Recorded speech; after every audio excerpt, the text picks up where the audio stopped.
Welcome back. You're watching DD India News Hour. I'm Gautam Roy. Now let's turn to the top story of the day, where Donald Trump has announced through the White House and an executive order that now, because of India's trade with Russia, particularly oil, import of oil from Russia, the US will be imposing additional 25% tariff, that is a total of 50% tariff on India, despite strong objections from India, where India has talked about how Europe has been doing it, getting oil and gas from Russia for all this period that there has been hostility that has broken out in Ukraine, and even the US has been importing key chemical fertilizers and chemicals really, and also for its nuclear reactors materials that it needs, while trying to sanction and censure India as far as these imports are concerned. Let's talk about this. We have Ambassador Mohan Kumar with us. He's former senior diplomat as well as Director General, Motwani Jadeja Institute for American Studies at the Jindal Global University. Now, good evening, Ambassador. Now, it was unjustified and unreasonable on Monday in the statement that the Ministry of External Affairs issued after Donald Trump said 25% tariffs. Now, that has been raised to 25%. It's gone to extremely unfortunate, plus unfair, unjustified and unreasonable where India is concerned. What do you make of this, anguish, greater anguish really being expressed by India? Thank you very much for having me. I think one way of viewing it is negotiating gambit, negotiating tactic to put enormous pressure on India, because some of the concessions that India was expecting from, the US was expecting from India haven't come through. So that is one interpretation. The second interpretation really is that by saying this is the announcement, but this will take effect after 21 days, the US is basically serving notice on India that we've got 21 days to change your policies or to negotiate, whatever. Whatever the reason, my recommendation for India, first of all, I approve of what we've been doing. I think we've avoided reacting emotionally. We are reacting with facts on the ground through the statements made by the External Affairs Ministry spokesman. I think that is as it should be. And my recommendation for India is neither confrontation nor capitulation, but only conversation. As diplomat, as an ex-diplomat, my recommendation is we should continue to talk with India, with the US, because it's an important relationship. And when all else runs out, then we can sit down, take a deep breath, and see how to handle the situation. So if you have an opportunity which has been given to you, which I think now has been given by the US in terms of this 21-day margin, you try to put all your resources and see whether you can negotiate a deal. I have dealt with trade negotiations for the better part of my career in the Indian Foreign Service, and I can tell you, if you put aside geopolitics and only look at trade, there is nothing unusual about the trade negotiation between India and the US. Absolutely nothing unusual. Trade negotiations are tough. They've always been difficult with the United States and India for a variety of reasons that I can't go into for the shortage of time. But if it is the introduction of geopolitics in the trade negotiation this time that is complicating the situation. So I see one of three things that we can do, Gautam, and I'm anticipating your next question. First, we tell again and again the United States, which is supposed to be our friend, our strategic partner, that listen, these are the red lines. So if you want complete access to the agricultural market of India, we can talk for 10 years, not going to happen, because a lot of livelihoods are at stake. On the other hand, if you're looking for access in industrial products, in other areas, auto components, etc., I think we can do a deal. I think India will make the necessary effort to try and go at least halfway in meeting American demands. In return, I am also sure that Indians are expecting some tangible concessions in labor-intensive industries where we can make significant gains in the American market. So as of now, I agree, the outlook looks very dim. But for those of us who have dealt with trade negotiations, this is not an unusual scenario. And there is always this kind of a situation just before a deal emerges. But I think it is more the geopoliticization of the trade deal that bothers me a little bit, because there is no solution for that. And that is where I think things are at this stage. Right.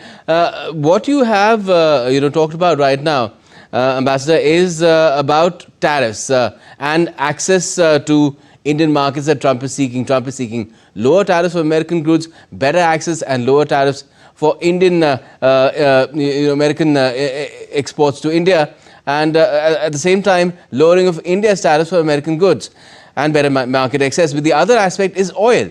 He's targeting India's imports from Russia of oil, and it seems that he wants India to replace that with American shale oil. So this is again an area for negotiation, in my view.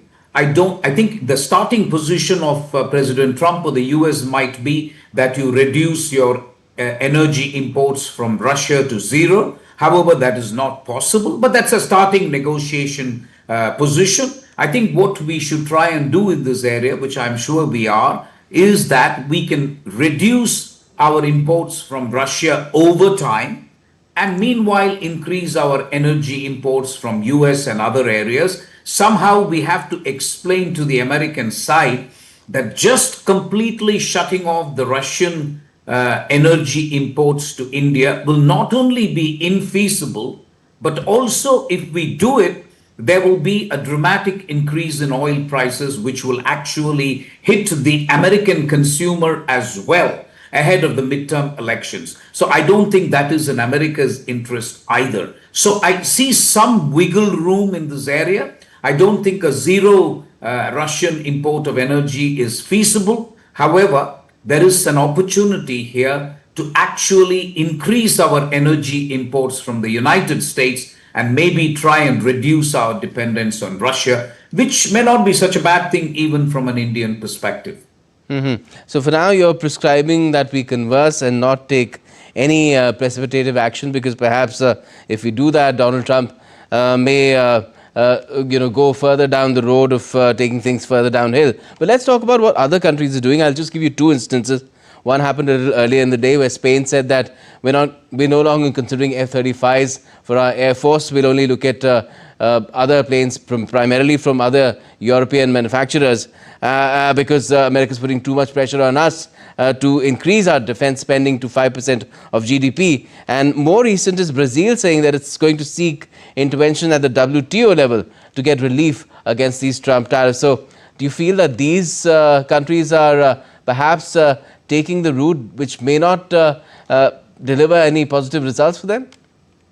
Yes, Gautam, especially the WTO route is not likely to deliver results. Anything that countries do now by way of complaining to the WTO or taking resort to the dispute settlement mechanism of the WTO is simply symbolic. Unfortunately, the WTO's appellate body level, which is the second and the last level of the dispute settlement mechanism, has been completely wiped out, partly because of the United States, but a variety of reasons. So that is no longer functional. So the WTO dispute settlement mechanism, unfortunately, has been reduced to nothing. You can take your case to the WTO, but it will be symbolic. As for Spain opting not to buy American goods because they consider America unreliable, I think you will see a lot of that now. And that is one of the prices that America will pay,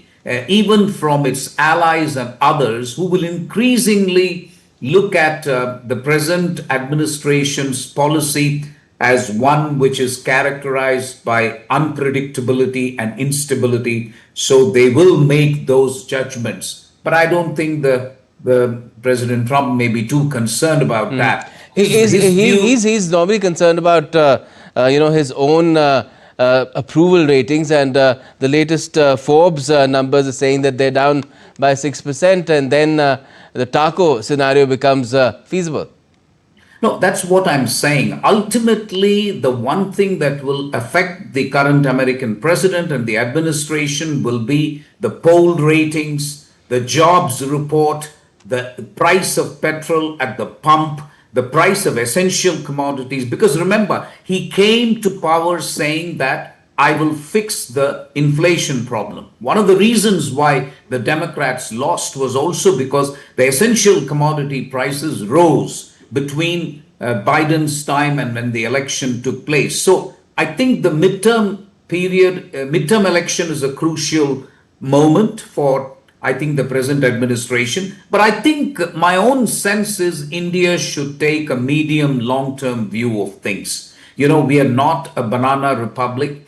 I think, even if I say so, and it's politically incorrect to say so, I think even if it means 50% tariffs for 3 or 6 months, we should continue to talk to the US, make sure they understand our red lines, offer them concessions where we can without compromising our vital national interest. Also make sure we extract concessions from the Trump administration. If we can do these three things, to me personally, it doesn't matter whether you do it now, 21 days, 60 days. As long as you do it and you have a plan, that's fine. Because trade negotiations are tough, livelihoods are involved in India, and I don't think we can make these decisions in a hurry. So in any case, Trump term is on till effectively till 2028 only, but he's already talking about successor. Although we've not been hearing too much from J.D. Vance these days ever since Trump has turned his stance on Russia and Ukraine. Earlier it was, let's tell Ukraine to really come down to the negotiation table, squeeze its arms, and now it's the other way around. It squeezes on Russia, where Steve Witkoff was there in Moscow having a conversation for 3 hours with Vladimir Putin. So do you think there's a scenario where it may turn out that there is a ceasefire in Ukraine and suddenly everything is hunky-dory, even with India?